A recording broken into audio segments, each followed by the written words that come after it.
We are currently in Europe and we have traveled to almost every country here. Now, we have seen a lot and experienced a lot of moments when someone tried to scam us. Thankfully, and I say thankfully, we know that being aware of scams is the first line of defense. So today we're going to tell you all about them. We're John and Beth, and we are the Retirement Travelers. If you're just finding us, we are a senior travel couple traveling the world full-time. If you're wondering where we are at the moment, you can always follow along with us on Instagram. We keep it updated to our current location. One of the biggest scams we see in Europe is car rental damage scams. Now, these car rental companies, they're going to try to sell you the complete insurance coverage package. If you don't have coverage with your car insurance back home, or you don't have a credit card that has coverage, you might want to buy these, but remember, it's going to be expensive. Know your plan before you arrive. If you aren't aware of your coverage, they're going to insist that you need theirs, and many times you absolutely don't need it. Now, if you buy their coverage, you won't be affected by the scam. But what we have had happen to us, and we see it all the time, the car rental company accuses customers of damage. What you need to do to protect yourself is to take a video of every scratch you see. You need to look for dents, paint chips, anything on the outside or the inside. Walk around, touch the damage, talk about it on the video, and document everything. Without photos, you will likely be accused of causing more damage. When we were in Scotland, we were told our car had 6 items of damage. Now, once we started going around the car, we found about 15. We called the agent over and they made an adjustment to our agreement. Now, remember, it's a contract, so you need to adjust it before you pull out of the parking lot. Almost every time we pick up a car, we see somebody arguing about damage with an agent. It's definitely a scam. And it doesn't just happen in Scotland, does it? No, we've seen it in a number of countries all over Europe. We've taken a lot of tours, and the one thing we can count on is a tour operator taking us to a souvenir shop. Now, we never buy anything at these places, but the guide will get a cut of whatever you buy. They will assure you that this is the best place to buy an item, but it's often a scam. This is probably one of their biggest money makers, but it's a time waster for us, and it's one of the things we dislike about organized tours. If we hire a private guide, we let them know up front that we aren't interested in shopping and not to take us into a store. The most common scams involve the cost of things. Now, there are several ways the price of something can change, or you can be tricked when you travel. We have been tricked a few times with this one, but we've learned our lesson, and our goal as we travel is to not put ourselves in this situation. Fool us once, shame on you. Fool us twice, shame on us. We are so determined, but it is still hard. We're going to tell you a few examples where this plays out. I'll never forget walking into the gelato place in Florence on a very hot day. They had a beautiful store with the ice cream that was calling our name. We both ordered and watched them scoop up the smallest little cones. Tiny little cones. Tiny little ones. Now, after handing them to us, they told us we owed 20 euros. We paid a hefty tourist tax and could hardly enjoy it. Yeah, I was so mad at myself. I realized we had ordered and the price wasn't listed. This is common in restaurants too. It can happen when you're ordering a glass of wine or really anything where the price isn't printed. We've heard of people paying twice what the local pays for many things. It's not just gelato. Our advice is to always ask before ordering. It seems simple, but in the moment you forget.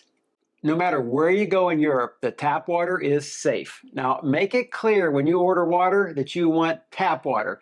In some places like France, they're actually required to give it to you for free if you're ordering a meal.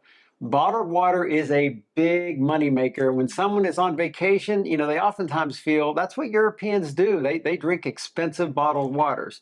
But some do, but you don't have to. Just ask for tap.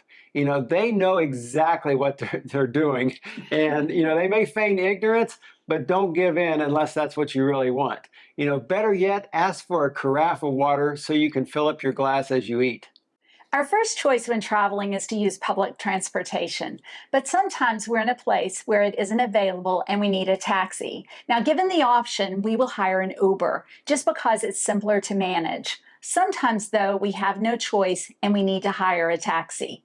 When this happens, we have a hard and fast rule to always ask some questions before getting into one. Now, this is not just in Europe, but all around the world. We have 3 questions. The first one is, do you use a meter? If they do, we feel better, but we make sure that they realize that we have the route pulled up on our phones, so there's less chance that they'll take us the long way around for a joyride, okay, and run the meter up. We follow our route, and if they go a different way, we ask. The second question, if there is no meter, is what is the price? Sometimes we get an honest guide, but many times we get a quote that is way off. Now, we try to Google the price of a taxi before we walk up so we know, especially outside of an airport or a train station. If it's off by much, we try to negotiate, agree, or sometimes we just walk away. The third question is, will there be any toll roads? Now, we've encountered this before on longer rides. We agree to a price for the taxi, and since we're paying a set price, they take us the fastest route, which can include toll roads. The driver pulls up to the toll and turns around and asks us to pay. And we've been burned on this a couple of times. It might be common around the world, but it did surprise us. Last year, we exited a train station in Romania, and there was a taxi line. As we walked toward it, we were approached by a guy offering his taxi. He pointed at his taxi, but we were still far enough away where the other drivers couldn't hear him. He told us the price, which was about 3 or 4 times the expected amount. We told him that we knew the price was way out of line and way too high, but he was very insistent that we were wrong. Yeah, we were so determined to not get caught in this taxi scam that we decided to walk to the hotel instead. This was about 1.5 miles with our backpacks on. Once we got about a block away or so, another driver drove up and offered us a ride. We asked him how much it was, and he told us an amount that was very much in line with what we thought we should be paying. As we drove away, he asked us, how much did that other driver ask? And he just shook his head when we told him. Of course, we gave him a nice tip and felt very grateful for, being treated fairly.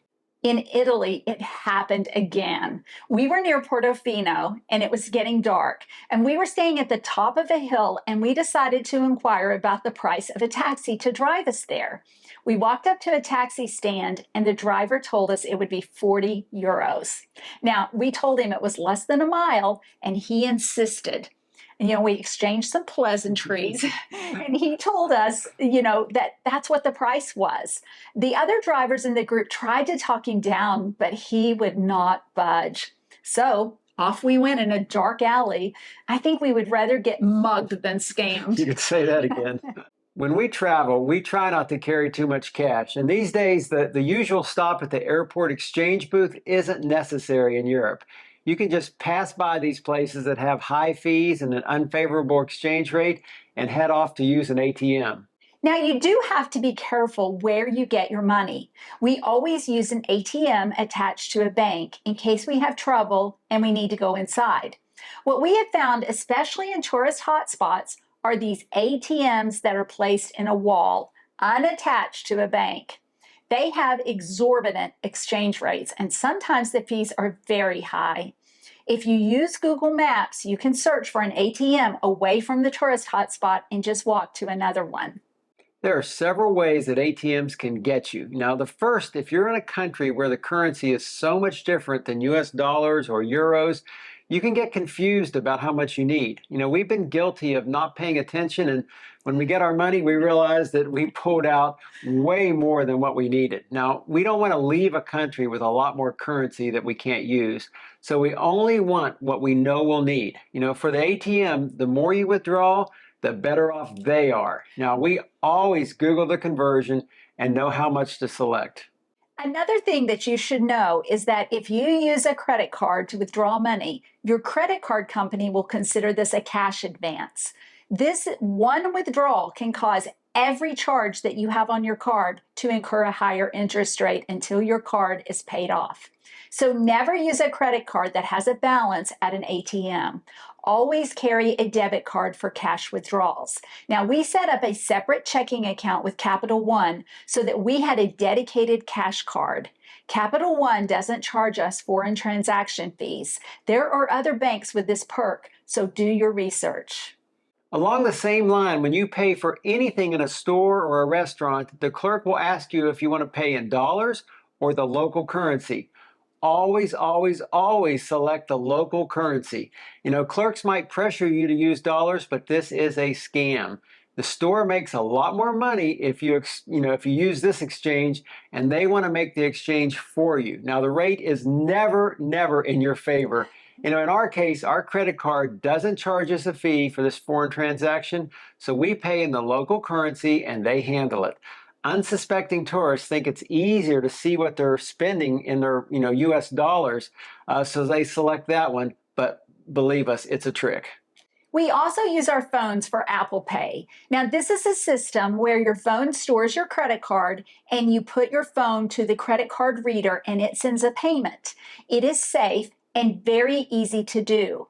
We buy bus tickets, subway tickets, train tickets, convenience store purchases, restaurants, hotels, everything. We rarely pay with a credit card or cash these days. It took some reinforcing from Bev to make me stop pulling out my wallet. A lot of reinforcement, A lot of actually, reinforcement, like a lot. We have made it a habit now. Now, we both have phones, and it is so easy. If you haven't set up Apple Pay or Google Pay, do it now and start buying groceries, coffee, really everything, and see how far you can get before you leave on a trip. It'll keep you from reaching in your wallet and showing the entire world where you keep it. Set up face recognition, and you don't even have to put in a passcode. On the same note, we had a credit card number stolen somewhere last year in Spain. Now, we noticed charges coming through from Spain this year, and we called the credit card company to report our card. We thought we'd be forced to stop using it and we'd be stranded in Europe with no way to get a new one. But because we had set up our credit card on Apple Pay before we left, they just updated it instantly and we were back in business. We don't have the physical card, but we have yet to need it, and we've used Apple Pay in 11 countries now on this trip. We had a new card shipped to our daughter, but who told us the entire number with a security code so we'd have it. But if we hadn't have already set up our Apple Pay, this wouldn't have worked. A common scam in Europe is when someone hands you something like a hat or a monkey or a bird. Instagrammers will often spot a cute picture, but once this item is in your hand, they want cash. Now, the trick is that they will often hand it to you before you can even realize what's happening, and then they won't take it back. No. Be very, very careful. You might want a picture, but ask the price first. People who are dressed up to take pictures with you aren't being sponsored by the tourist board. They want payment. So don't just pop up and take a picture with someone without planning to pay them first. A common European trick is to place a bracelet on your arm. Now, this might be woven or a string of beads. These are not free. They want money. Now, they will tell you it's free, but when you walk away, they will then run up to you and show you a picture of their children and want a donation. Now, they are very high pressure, so resist letting anyone give you anything. They notoriously do this to the elderly or to young children. Lately, we've been approached by people who are raising money for the Ukraine war. They say they are buying cars for the people or something like this. Now, while you might want to support some cause, you just can't know where the money is going. Mind you, these are teenagers approaching you. They're usually wrapped up in a Ukrainian flag, but they are probably getting paid a commission, and that's why they're so aggressive. Another trick is to get you to take a survey. Once again, just resist it. They want money. We see a lot of beggars while we travel, and while they probably need the money, most European countries have a social system that help people in need. These women, and it's mostly women with children, are sometimes trafficked, and by giving them money, you can be assured that someone else is taking a cut. By keeping children with them, they bring in more money, but the children need to be in school. Giving them money is keeping the children on the streets.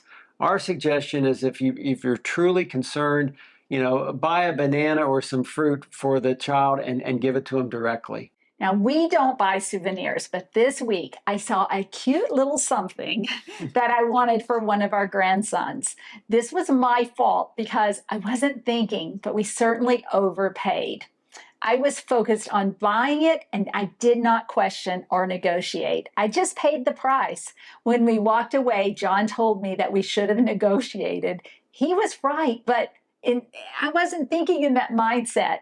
So keep your wits about you and don't be so mesmerized that you forget to question the price.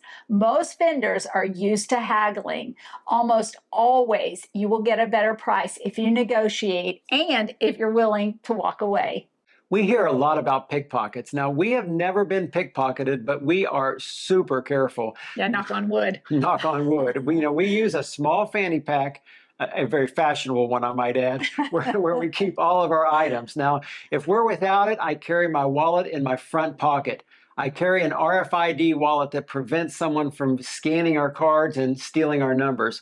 You should always use this type of wallet, and you can see the one that I have on our travel store on our website. Our advice is to always carry your most important things, your wallet, your phone, etc., in a fanny pack in the front. Now, like John said, they're not very fashionable, but we try to go with a small one. We have that on our website too. Money belts, while safe, are a huge hassle when you need to pay for something. Never carry a purse slung over your back or a backpack with items of value in it. If you have one, always keep it in the front of you when on public transportation or in a crowd. The most common way to be pickpocketed is to set your items down in a chair or under your table. If we have a bag or a backpack, we always put the loop of the pack under the chair leg before we sit down. It's not going anywhere. Another way is in busy places where you pass people, like in a train station or busy metros. Sometimes it can be as you're getting on the metro, so it's not always when you're just standing around. Always be careful about closing your zippers. We've had some really nice people who have alerted us that our bags were unzipped. I watch for John's things and he watches for me when we're in a crowd. Some cities are trying to alert tourists of people who ride by on a moped and grab a phone from the person walking on the sidewalk. Now, we've heard of this, and also purses get snatched this same way. Always be aware of how close you are to the street and how you carry a purse or your phone. People who pickpocket often work in teams and they will distract you and their partner will steal your things. Spilling something on you or spilling something on someone is a common distraction, or a fake argument across the way is another method. When we hear a commotion, we always grab our things and pull them a little tighter to us.